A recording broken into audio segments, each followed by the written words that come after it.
राजकारणातील भीष्म पितामह म्हणून ओळखले जाणारे राष्ट्रवादीचे सर्वेसर्वा शरद पवार यांच्या लग्नाचा हा किस्सा काहीसा रंजक आहे। लग्नाच्या वयात इतर मुलांसारखी मुलगी बघायला गेलेले पवार साहेब मुलगी न बघता चक्क वर्तमानपत्र वाचत बसले होते। मुलगी आली आणि चहा देऊन सुद्धा गेली आणि मुलगी न पाहताच लग्न ठरलं सुद्धा। शरद पवार व प्रतिभा पवार यांच्या लग्नाची ही गोष्ट 1967 हे वर्ष शरद पवार यांच्यासाठी खऱ्या अर्थानं लाभदायक ठरलं। या वर्षातच आमदारकी आणि धर्मपत्नी यांच्या आयुष्यात आल्या। बारामती विधानसभा मतदारसंघातून शरद पवारांना तिकीट मिळालं आणि ते बहुमतानं निवडून देखील आले।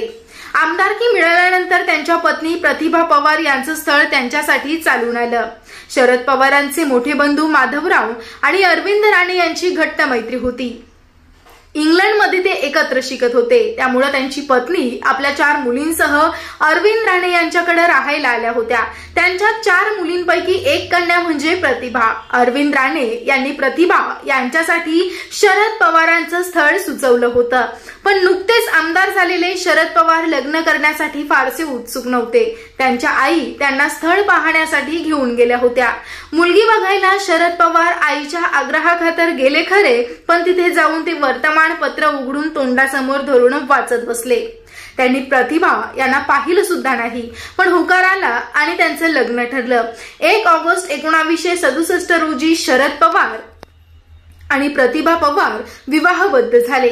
बारामतीतच त्यांचा शाही विवाह सोहळा पार पडला। त्यामुळेच लग्नाच्या दिवशी देखील दुपारी 2 वाजेपर्यंत शरद पवार कार्यकर्त्यांच्या भेटीगाठी घेत होते।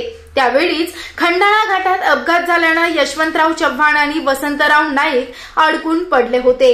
ते येईपर्यंत वेळ घालवायचा म्हणून एकापाठोपाठ एक मंगलाष्टक सुरू झाली। लग्न झाल्यानंतर प्रतिभा पवार शरद पवार यांना म्हणाल्या, आणखी 10 मिनिट उशीर झाला असता तर मी तिथेच कोसळले असते। शरद पवार यांनी त्यांच्या लोक माझा सांगती या राजकीय आत्मचरित्रेत हा किस्सा